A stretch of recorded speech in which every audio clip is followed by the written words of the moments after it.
All right, shalom, shalom. I want to start off by giving all praises, honor, and glory to Yahweh, by Hashem, Yahweh Shai, by Hashem, Wakak, Wadash.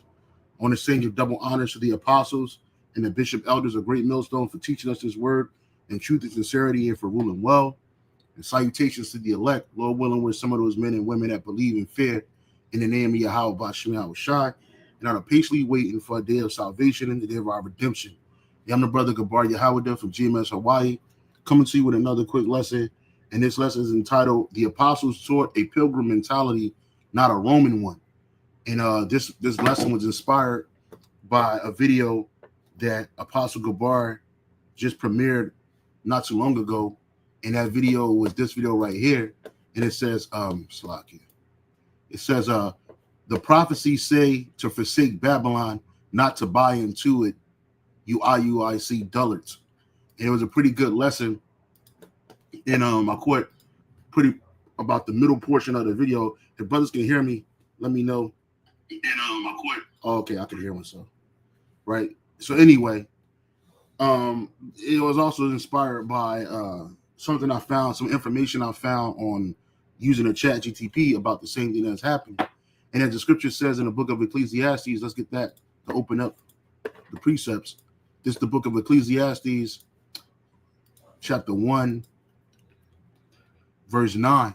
And it says, the thing that have been, it is that which shall be done.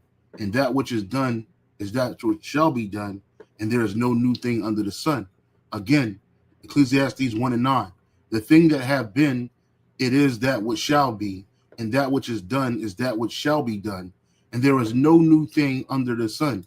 Read that in the AMP real quick. It says that which, well, I'll start NLT. History merely repeats itself. It has all been done before. Nothing under the sun is truly new, right? In the AMP, it says that which has been is that which will be again. And that which has been done is that which will be done again. So there is nothing new under the sun. I like the NLT version a lot better. It says history merely repeats itself. It has been done before. Nothing under the sun is truly new, right? So these same schemes, these land schemes, these the spirit of mirth, the spirit of inclusion, the spirit of trying to assimilate, this shit happened before, and it was happening during the time of the apostles, right? These are the things that Paul, Peter, and the rest of the apostle, Jude, they were speaking about these things. When you had apostasy happening, right? You look up the word for apostasy. Apostasy, right? The word for, well, the definition for apostasy is the abandonment or renunciation of a religious or political belief. And I like the word abandon, right? So you had men in the ancient world during the time of the apostles abandoning the truth for the world. And they would take the truth, right, and they would make it world friendly. And this is great because this also goes into, I was going to do another lesson on it, but I guess I'll include it in this one. It's how Constantine and his minions used Christianity to gather his empire during his reign, right? But he didn't use what you call Christianity in the ancient world, which was Israelite based, he didn't use that. He just took the Bible, he took the message, he took Yahushua, and he assimilated to paganism, right? But he didn't do it by himself, right? After the apostles passed away, matter of fact, let me get that real quick. I'm gonna share that with you real quick. I'm gonna share that with you real fast.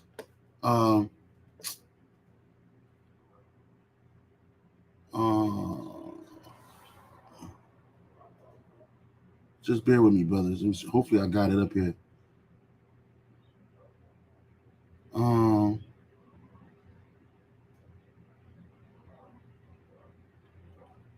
I asked a question about Constantine, and hopefully I got it.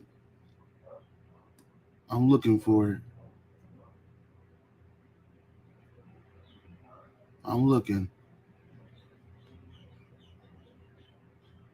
I had it.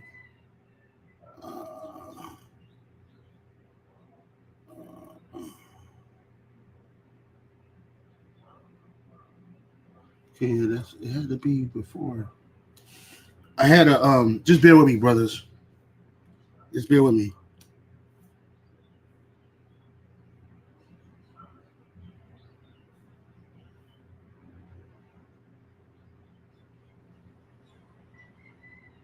Just bear with me, brothers. I'm just looking for it.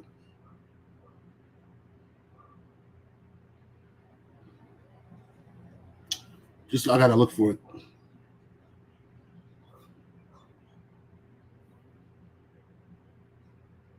Constantine.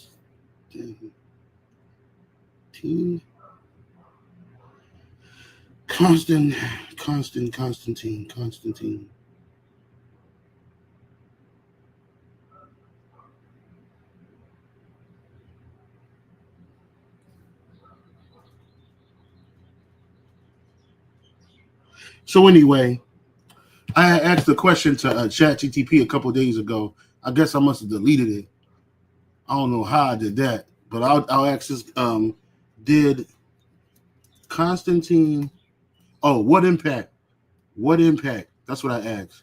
What impact did Constantine have on Christianity?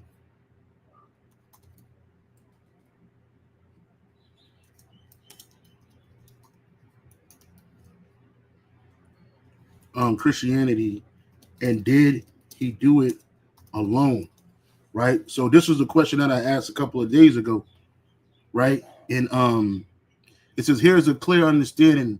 What impact did Constantine have on Christianity? Constantine reigned in 306, 337, radically changed the history of Christianity. His reign marked a turning point from a persecuted minority to an accepted and eventually dominant religion in the Roman Empire, right? And so he didn't do this because he believed in the Jews' religion. He actually hated the Jews' religion, right? But what he did was he brought in a whole bunch of paganism, and it talked about, I thought I had it, I would rather Christian capital, blah, blah, blah. He spoke about, anyway, I can't find it. I had it, Salaki, about that.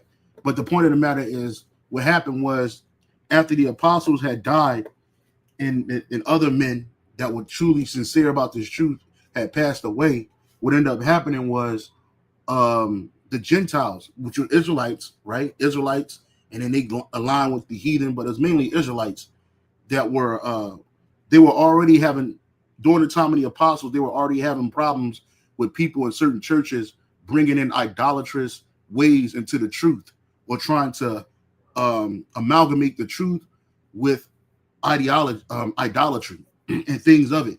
They had already had that. You can read that in the scriptures. They talk about that, right? So after the apostles had already passed and whatnot, what ended up happening was the Gentiles, they just opened the doors to paganism, right? And then they put it all in the script. They put it all into this one religion, what they call Christianity. It's pretty much the same Christianity today, right?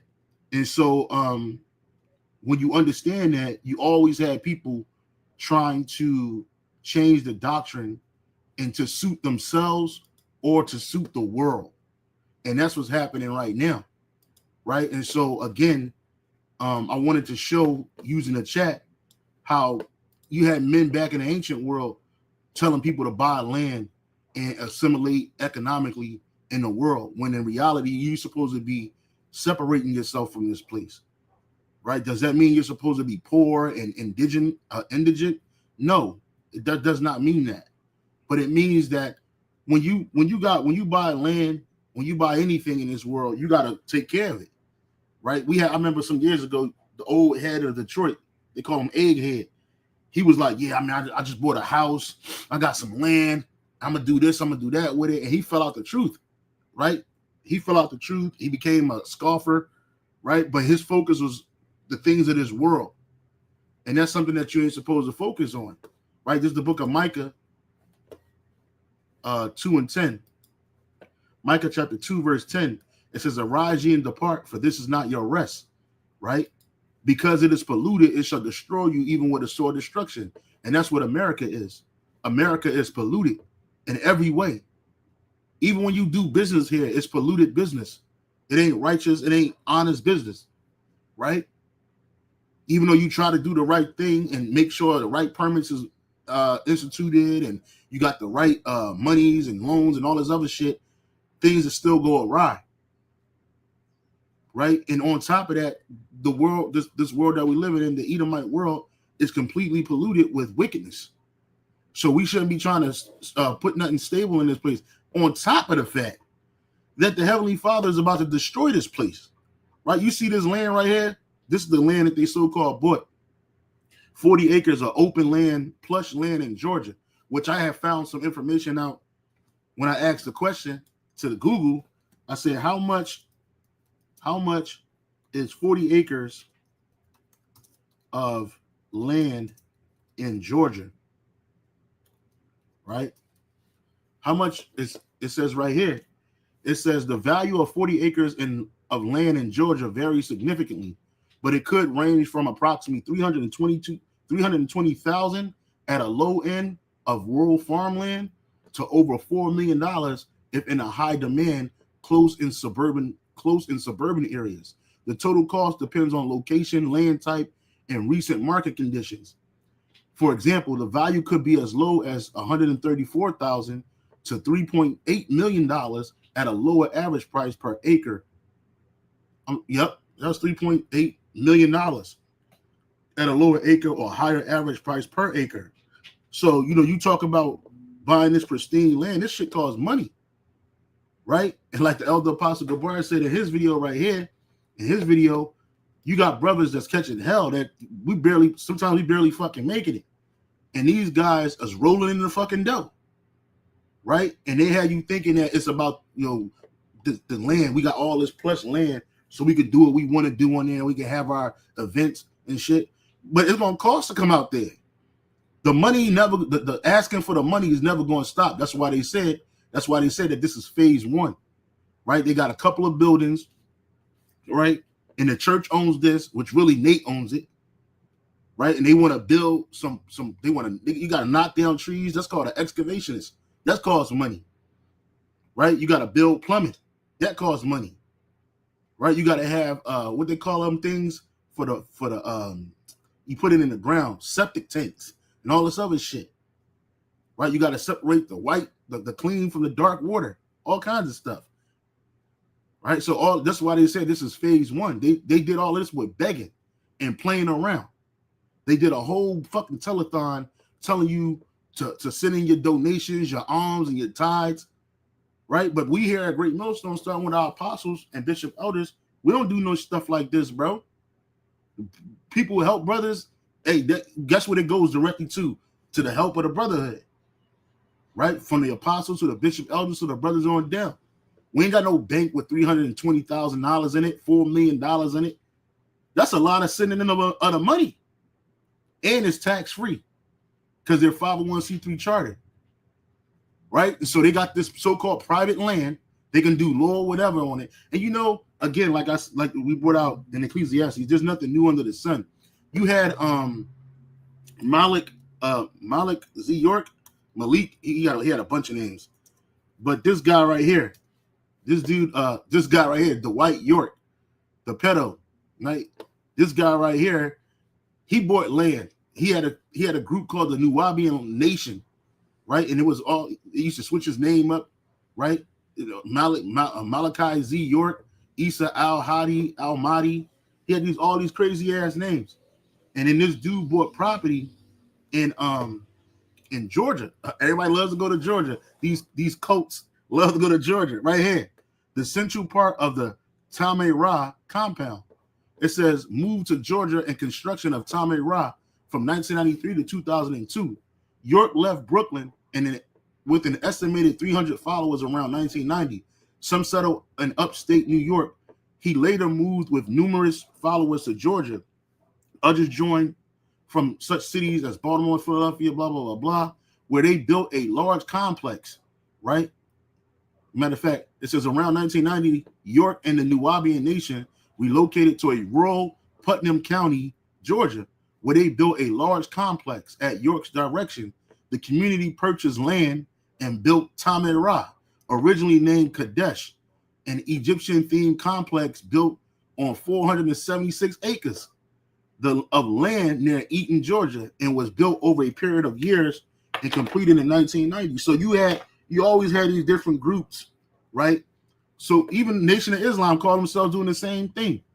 These different groups building these, purchasing this land, because Nation of Islam was pushing that same thing too. They bought land somewhere in Georgia, and they ain't built shit on it, right? They talking about we're gonna build a land for the lost tribe of Shabazz free at last, and ain't nobody living out there. That money that they were getting donated from the poor and from Esau went into the coffers, the pockets of the leadership, right? And it's the same thing that was happening here, right? That's why the scripture says, what about the simple, right? The simple believe every word, right? The simple believe. This is Proverbs 14 and 15.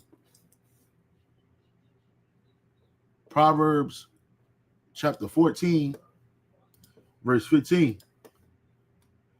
Right? It says what? The simple believe every word, but the prudent man looketh well to his going. So you just believe anything somebody tell you. So this right here, this all this land is no different than this shit. Right? This is gonna be the new IUIC compound, right? Eventually, after they get through all the phases, right? Because it ain't gonna happen anyway. But I'm just saying, eventually, after they get through all the phases, they're gonna have people to live on it and work the land. And what they're gonna have IUIC people down there working the land for free, because you know they ain't cutting no checks to the average membership. And you think you're doing something good for Most High and Christ bless and the Israelite community, but they're gonna have you in fucking slavery down here, bro. Right? And it's all a money grab. It's all a money scheme. It's just something to say, hey, we bought 40 acres of land, so this got proof of purchase with the monies that they're using. And most people, they don't want to hear that shit. But again, this is nothing new. That's why I brought up the Nuwabian situation, because that's not new. So this shit ain't nothing new. And they did it in the ancient world. So let's go through that real quick. I asked this question. In the time of the apostles, when there was apostasy, were there men trying to convince the believers to build and buy lands in the Roman Empire versus hastening the day of the Lord? And it's a short answer, yes. There were people in the apostolic and early post-apostolic era who tried to pull believers into worldly investments, right? Into worldly investments, property acquisition, and assimilation into Roman economic life. And this often ran directly against the apostles' instruction to live with urgency, sobriety, and expectation of the Lord's return. And that's what the real apostles are telling us.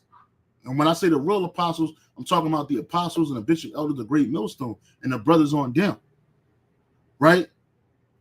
We didn't teach from the top on down. We're not being taught to buy a whole bunch of shit in this world. Now the scriptures does say use the word as not to abuse it. You know, some brothers got a little bit more than others, and that's okay. It's all used to help the body in the first place. But when you buy land and when you invest, right, you're investing for the long haul. This is not a short-term investment. That's why it's called phase one. And in reality, Yahweh Shema Shai, the Heavenly Father Yahweh about to sing Yahweh Shai back, even more so than ever today. In this time that we're living in now, we don't have 15, 20 years, 30 years left in this fucking place. Absolutely not. Prophecy is moving and rolling faster than ever. So we shouldn't be in a mindset of trying to build a whole bunch of shit in this place. And even if you do build it, what you're going to get into it, even if you do have land, you got to act like you can lose it today. You got to be able to walk away from it that moment, because that's how fast and urgent things is going to be happening. On top of the fact, Yahweh Shema Shai is about to destroy all of this. All of this is going to be on fire. Right? This little swath of land in Georgia, this little 40 acres of land in Georgia, and I'm not trying to minimize the purchase. I'm just saying, in the grand scheme of things, it's a small thing. It's going to be destroyed. So people that invest in this thing, put their heart, they work, they sweat, they tears in this thing, they're going to be really upset when this thing is destroyed. And Nate, starting from Nate, the rest of IUIC, and they ain't the only ones. ISUPK do the same shit. GOCC do the same shit. Or we bought some property. A brother bought some land down here, and we can grow our own animals, and we can grow our own vegetables, and we can get that lamb. We can get that unblemished lamb for the Passover from the brother's land, right? But you got to be willing to walk away from it, because at any moment it can be taken away from you via eminent domain, right? It could be taken away from you when the troops come in and they throw your ass out, because the scriptures speak about that. When you read the book of Second Esdras, chapter 16, verse 70, right? Second Esdras, chapter 16, verse 70, and it reads, it says, "For there shall be in every place and in the next cities a great insurrection upon those that fear the Lord." Upon those that fear the Lord. It says, "They shall be like madmen, sparing none, but still spoiling and destroying those that fear the Lord. For they shall waste and take away their goods and cast them out of their houses." Right? So this is what's going to be happening. You got people like, I just want to live my life, and I just want to, build in this world, and I want to have, but you can lose it. You got to be ready to lose it. That's why the title of this lesson is what? The apostles taught a pilgrim mentality. Right? Having a pilgrim mentality. What is that? What does that mean? Well, let's look it up. Right? What does it mean? It means to have a pilgrim mentality. Right? What does it mean to have a pilgrim mentality? A pilgrim mentality means viewing life as a journey with a spiritual destination, like heaven or a higher purpose, not settling in this world, but passing through. Focus on what?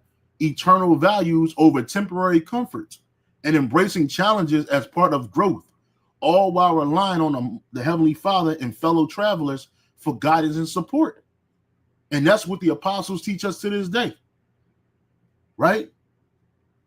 That we shouldn't put any value in settling in this place, because we're really just passing through. And we should supposed to be focused on the eternal values, which is what? Salvation, immortality, rulership, all of those things that Yahweh Shai is bringing, right? Wisdom, understanding, knowledge, which we have in Yahweh Shai.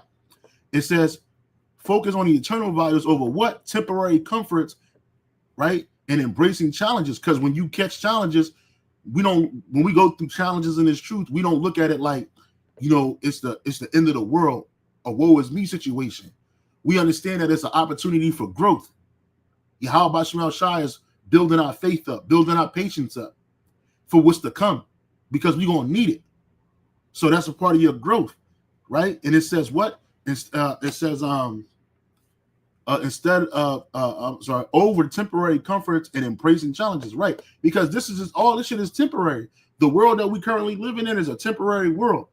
This ain't the forever world, right? So when you buy land and you got phases going on within that land, then that means you here for the long haul.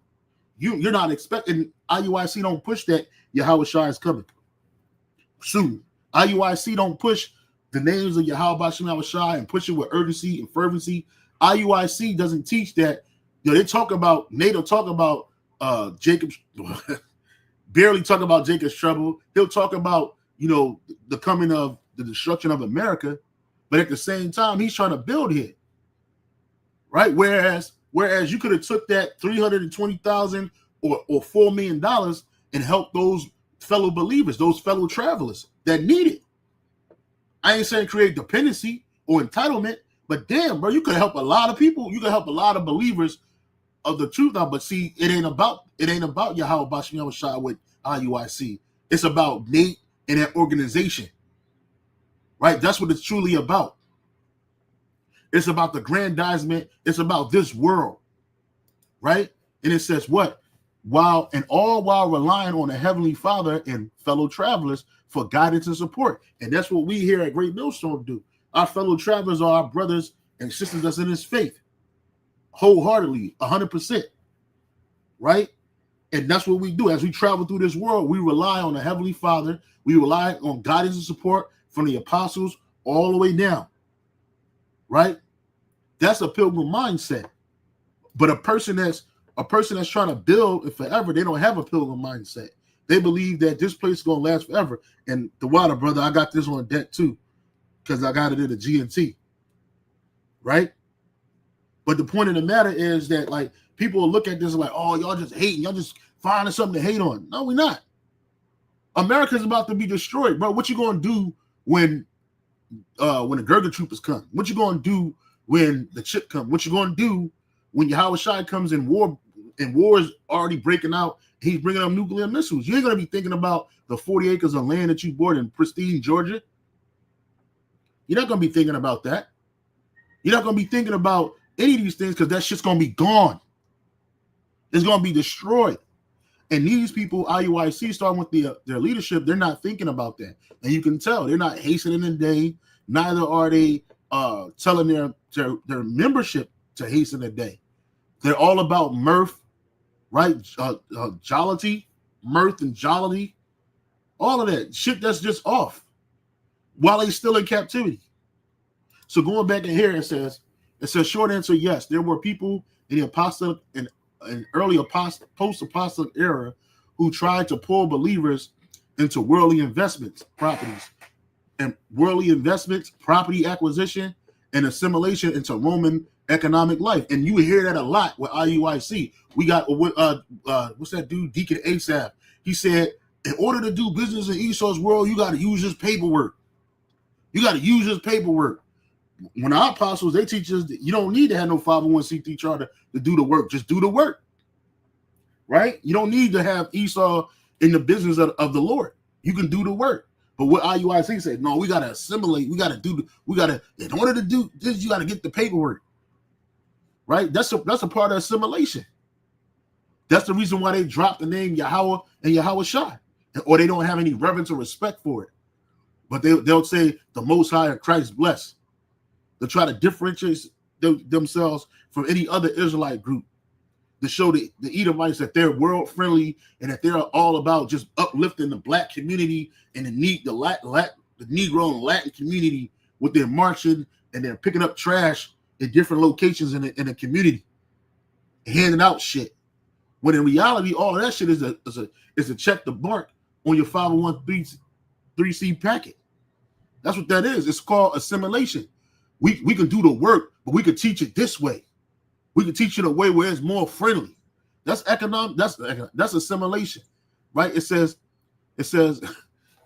in early post-apostolic era who tried to pull believers into worldly investments, property acquisition, and assimilation into Roman economic life.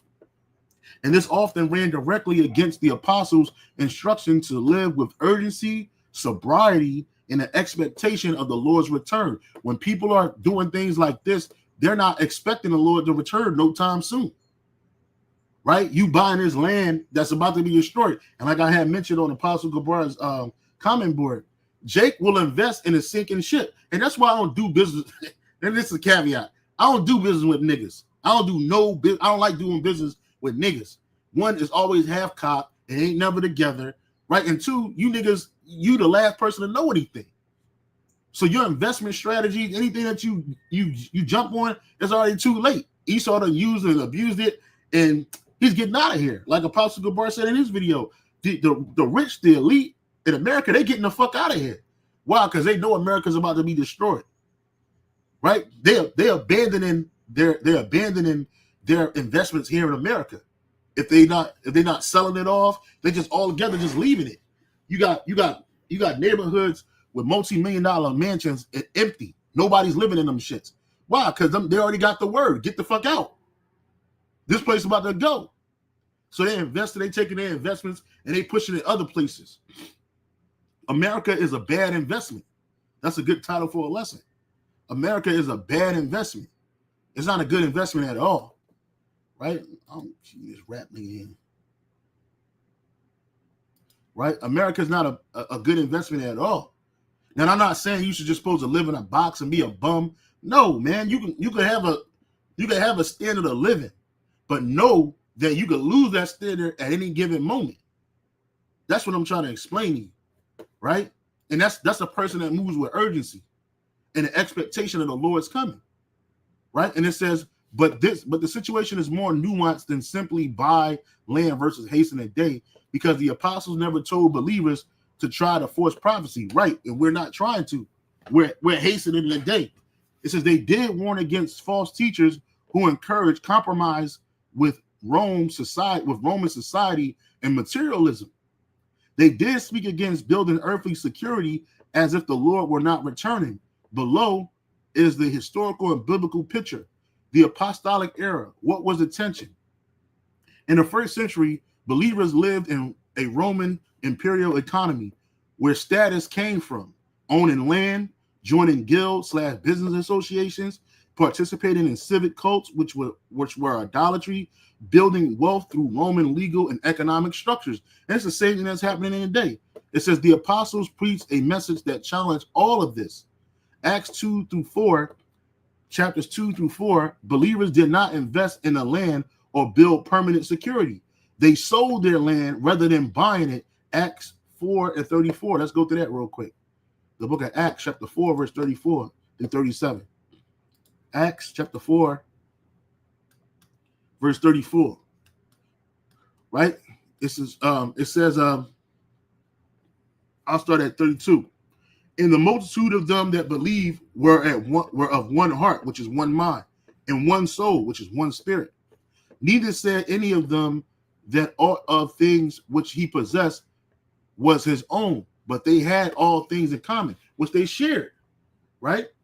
And with great power gave the apostles witness of the resurrection of the Lord Yahushua, and great grace upon all of them.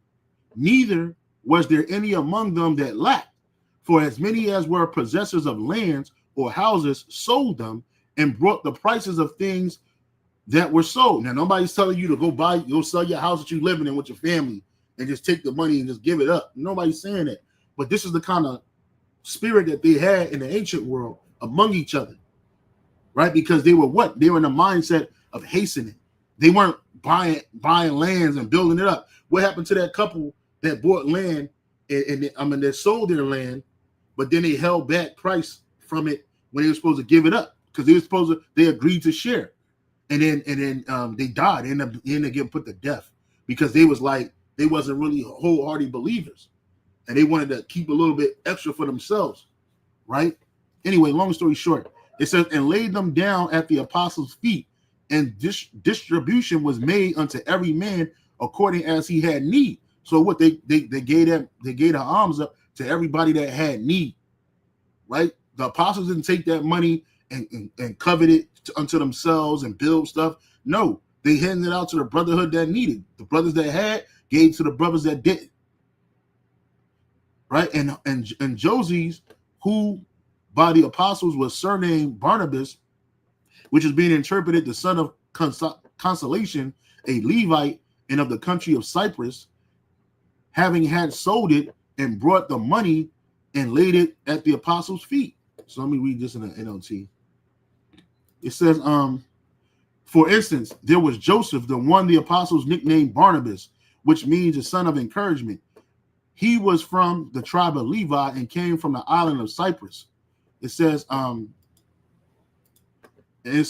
he sold a field he owned and brought the money to the apostles, right? And that was faith, man. And he didn't bring the money to the apostles so that he could enrich the apostles. The apostles took their money and they gave it to the brothers that needed. That's what this is about. You see? Helping out each other. Not try to build something up for yourself to where it just benefit you and those that are chief around you. Right? So let's keep on going back to this. It says they lived with a sense of imminent return and mission urgency. This is what the apostles of Great Millstone teaches us, and we all live with this. Right? This didn't mean believers had to be poor. It meant they refused to anchor themselves in Rome's world. And when you buy land like this, you're anchoring yourself in this place. Because I'm sure they didn't just pay for it in all cash. They took a mortgage out on this thing. They had to take a mortgage out on this land. Right? I'm sure they didn't take all, and if they did buy it in cash, that's another thing to be heard. But I bet they took a mortgage out on this thing. Right? And they're gonna use the money they keep asking for to claim to build the land and improve this area. Right? And it's gonna be IUIC headquarters in Georgia. Right? That's what it's gonna be. But they're anchored to this place. If they're in a mortgage, they can't just get up and leave that mortgage. If they're in a loan situation, they just can't get up and leave that loan. They're bound to that. And you ain't supposed to be like that, bro. It says apostasy and teachers who encourage assimilation. Right? Throughout the New Testament, the apostles identify false teachers who promoted compromise with Roman society, including its economic system, idolatry, and social ambition. And IUIC teaches all of that. What's some examples of social ambition? Right? You got them, hold on. Let me go to their page. You got them doing what? They got parties and shit. Right? They be jumping up and down. That's social. Everybody want to be a rapper. You know, this is a social ambition. Right here. Right here. Nate, he wants to be known, but look at this. Social ambition. I want to get married. Right? This is all what is it? Where I want to say superfluity right here, right? All superfluity, right? I want to go to the portion where they was acting. Look, you got guys, they want to be rappers and shit. That's social ambition. You want to be singers, you want to be actors, right? You want to be singers, you want to be actors, right? You want to be what's it at? And these niggas taking these trips all across the world. Anyway, it was a one thing where they was at. This is what it was right here. They had a thing where Nate was basically acting like the Denzel Washington of a bad rendition of Denzel Washington in a movie. That's a social ambition. You want to be an actor. Some of them guys want to be singers. Some of them guys want to be community activists, right? It's the same thing, bro. It's the same shit. They was on the same shit back then. It says, Jude in 2 Peter, Jude and Peter warn about men who crept into the assemblies encouraging worldly living, right? Promoted greed, turned the grace into worldliness, right? And that's what you got these guys doing. Right? They're not thinking like pilgrims. They're not thinking like any given day now, I got to get up and leave. Shit, we all going to be cast out of our fucking houses, man. These apartments, these homes that we in, right? When this thing go down and you don't take that chip, guess what's going to happen? We're going to be out. Cars going to be taking all of that shit, bro. We're going to be wholeheartedly dependent on how Basham al-Shah 100% in everything, in every aspect of our life. Right? It says, 2 Peter 2 and 3, though through covetousness shall they with vain words make merchandise of you, man. 2 Peter 2 and 3. 2 Peter chapter 2, verse 3, right? I'll start at 1. The rise of false prophets. And Nate he's a false prophet. But there were false prophets also among the people, even as there shall be false teachers among you, who privily shall bring in damnable heresies, and we hear a whole bunch of them, even denying the Lord, which we know that they do, that brought them, and bring upon themselves swift destruction.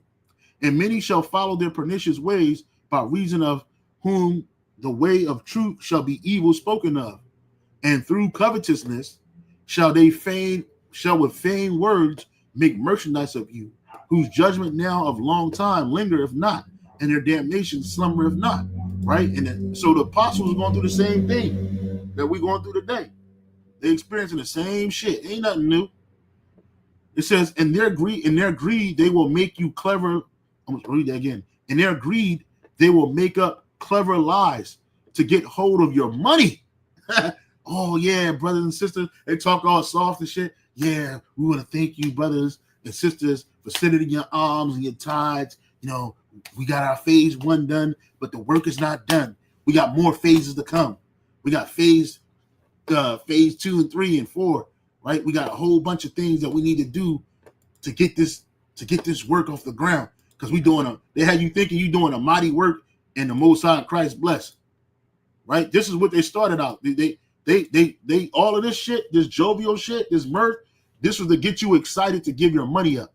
This is October 5th, 2024. Right? Nate came in, sat down outside with his Crocs on, right?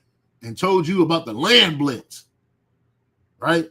And look, they had you niggas singing, waving your phones, doing a shit. Doing a telethon and shit.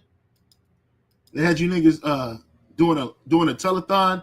Niggas had the Israel jean jackets on, right? Doing the rap songs, right? Look at this shit. Extra super Israelite out with the fringes on the jean jacket. Yeah, just losing their mind, bro. Film crew, the IUIC TV film crew. They have a film crew, my man. Them mics cost money, right? These dudes want to try to look and act like they super Israelite out. Like they keeping along. We got fringes on everything. I can't stand this nigga. Right, for real. I can't stand it. If I ever met this nigga in real life, bro, we gonna have a problem, bro. Straight to front. I never liked this nigga, man. Anyway, but this was what they was doing. So look, this nigga got bitches sitting on his lap. You know what I'm saying? Got bitches sitting on his lap and shit. You know what I'm saying, bro? Get the fuck out of here, yo. And this nigga's a thief.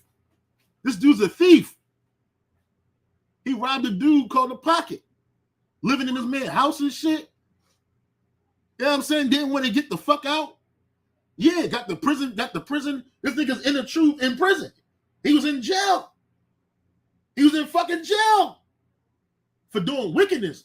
Not because he got falsely accused.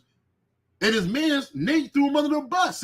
He told this nigga, hey man, sometimes you gotta fall on the sword for the king. That's what he told you. And who was the king? Nate. But see, y'all look at us like we haters. Have I become your enemy because I tell you the truth? Come on, bro. Look, niggas rapping, that social ambition, niggas singing, right? A year later, they got the land. They rap so hard, they got the land, right? And they dance so hard. Look at this shit. This is friendly. This is your friendly neighborhood Israelite. That's what the fuck this is, bro. See, this is not what the truth is about.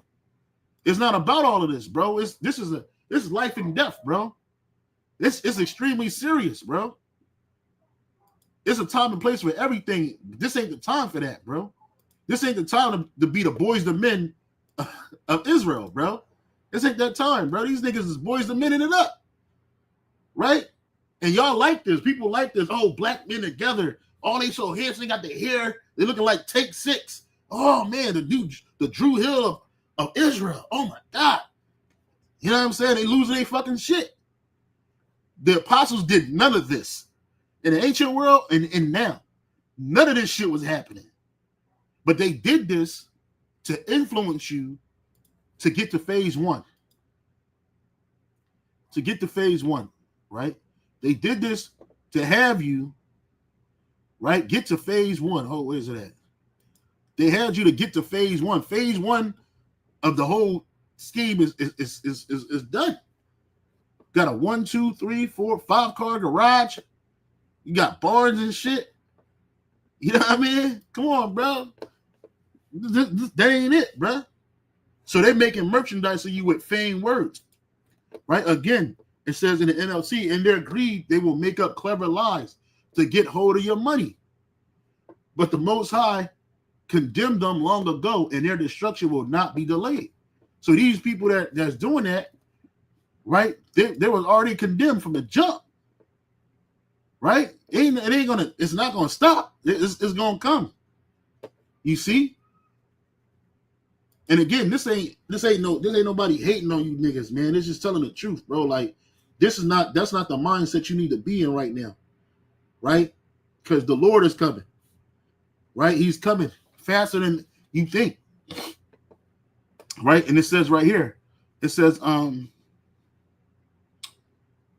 this includes urging believers to join Roman economic networks, including land owning and wealth building and social climbing. Because when you own land and you were high in the social status and you had wealth, or you had wealth building techniques in ancient Rome, just like in America, that made you somebody. You stood out amongst a group of people, right? It says B, the Nicolaitans, Revelations 2:6 and 2:15. Many scholars agree the Nicolaitans encouraged believers to participate in Roman culture. We're promoting compromise for economic advantage, and that's what IUIC does. They promote compromise. What the one guy tell you? We're not supposed to hate the white man, right? We're not supposed to hate the white man. The MOTB is not no chip. It's embargo. It's all these other things. But if you got chips in your phone, but if they do give a chip out, don't get a chip. That's what he said to cover his ass, right? But they teach you to assimilate to this place, man. We only worried about ourselves and our community. All we doing is uplifting our community, right? We're not out here chanting down a white man and this white man. Okay, man. All right, man. All right. Many scholars agree that the Nicolaitans encourage believers to participate in Roman culture. We're promoting compromise for economic advantage, and that's what Nate is doing. They're getting extreme economic advantages for compromising. That's why they took the name of the Lord out of there. Likely taught that Christians could integrate into Roman business guilds, which require idle feasts. This directly conflicts with the apostolic spirit of separation and urgency, right? The church of Laodicea, a perfect example of apostasy through Roman wealth. Revelation 3:17, thou sayest, I am rich and have need of nothing. Let's go to that real quick. Revelation 3:17. Right? It says the message to Laodicea. This is Yahushua speaking. Right? And unto the angel of the church of Laodiceans, write these things, saith the Amen, the faithful and true witness, the beginning of the creation of the Most High. I know thy works, that thou art neither cold nor hot. I would doubt that I were cold or hot. Yeah, that's that lukewarm. They were lukewarm over there in Laodicea, man. Why? Because it was rich. So then because thou art lukewarm, neither cold nor hot, I will spew thee out of my mouth. It says, because thou sayest, I am rich and increase with goods, and I have need of nothing. Knowest not that thou art wretched and miserable and poor and blind and naked. I counsel thee, buy of me gold tried in the fire, and that gold tried in the fire is the elect, that thou mayest be rich in white raiment, that thou mayest be clothed, and that the shame of thy nakedness do not appear, and anoint thy eyes with eye salve, that thou mayest see. Right? But because they had that money, they were settled on their leaves, man. It says, you say I am rich and have everything I want. I don't need a thing. So when you rich and got everything you want and you don't need nothing, you ain't looking for salvation. You don't care if the Lord come back or he don't come back. You don't care if America is destroyed. Well, you do care if America is destroyed because you want to be here. But you really don't care about nothing else because you good. It says, and you don't realize that you are wretched and miserable and poor, right? Because they poor without this truth. They miserable because their heart and their mind, their heart and their love is in this world and not in the world to come. It says, and blind and naked, which your sins exposed right there. And it just promoted greed, right? So it says believers there were seduced into building financial security, not waiting for the Lord, right? They teach you to build financial security in this place. The same thing they did in Laodicea, they do that in America. And not waiting on the Lord. Now, again, you can use the word as not to abuse it. If you got it, use it, brother. If you can help other brothers out, help, brother. But at the same time, know that all of it can be taken away. It's not going to be forever. America's about to be destroyed. Destroyed, bro. Right? So you again, I told you, niggas always invest. They the last to invest. Niggas the last to know everything. Niggas do terrible business, man. Because a smart man would say, you know what? Nah, I'm not putting no millions of dollars into this place. This place is about to go. Let me go ahead and transfer my funds out of this country somewhere else and leave to a place that ain't going to get hit with a nuclear missile. Right? Because this place is done. Right? This place is done. And especially you got a way out, get out. But you niggas still worming away in America. Go ahead. Anyway, it says demons. 2 Timothy 4:10. And demons have forsaken me, having loved this present world. Demas left apostolic mission work to join the economic stability of the Roman world. So he just said, I don't want to do the work no more, man. I want to get money over here in Rome, bruh. Likely including property or business pursuits. This is exactly the pattern you're asking about.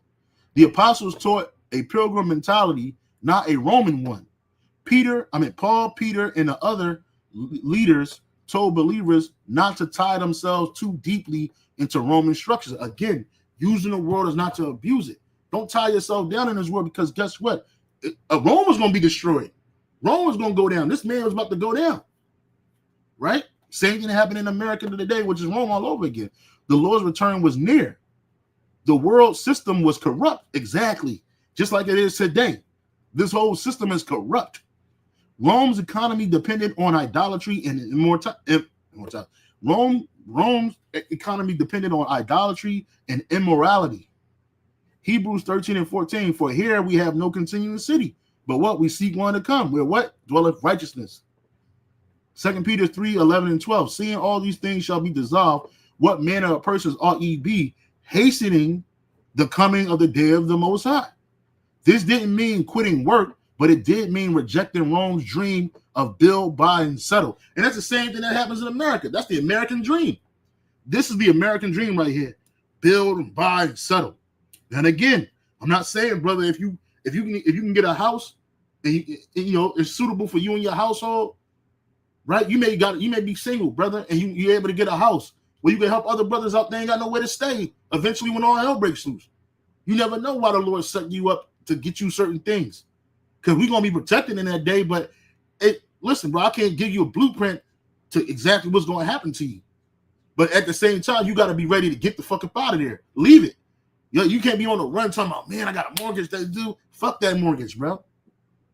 fuck that note. We out, bro. We got to go. Right? That's the mindset you got to be in because this thing is coming. Early church fathers also warned against this apostasy. The Diadochi, 1st and 2nd century.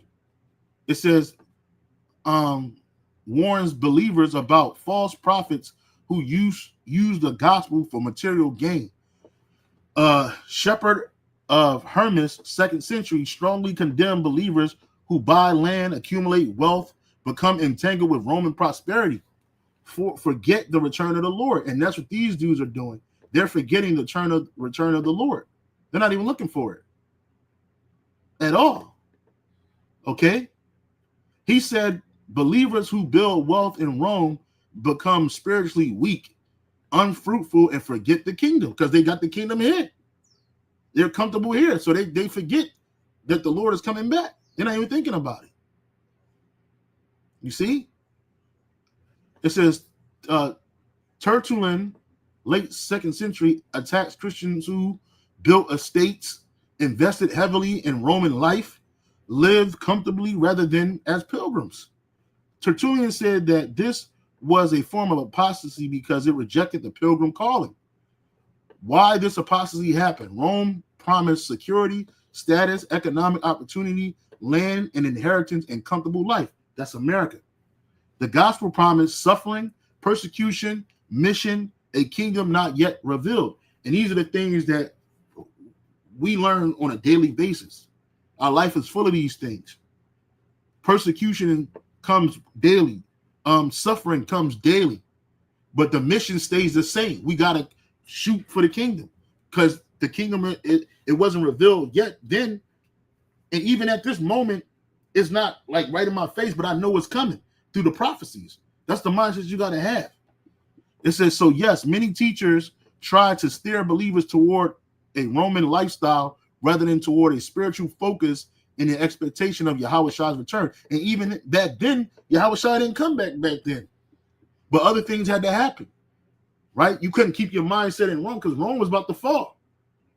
Rome was on its way out. Rome was on its last legs. And eventually it did, and the Middle Ages happened, and then you had the Holy Roman Empire, and Jake ruled for 1,000 years. It wasn't righteous, but Jake had rulership, and guess what? Rome came back again. This time in a renaissance. And they came back with a vengeance. Right? Because they know that their time is short. The beast came back. So yeah, man, I found this interesting. Apostle Gabar did a great lesson on it on his page. His page is Daily Edification 4. Daily Edification 4. The title of his lesson was entitled "The Prophecy Says to Forsake Babylon, Not to Buy into It." UIUIC Dullards, man. And that's right, man. Babylon's about to be destroyed, man. You see? So I hope you were edified. I didn't mean to make this an hour long. An hour went by fast, bro. With that, I'll say shalom and on to the next, man. Hey, shalom.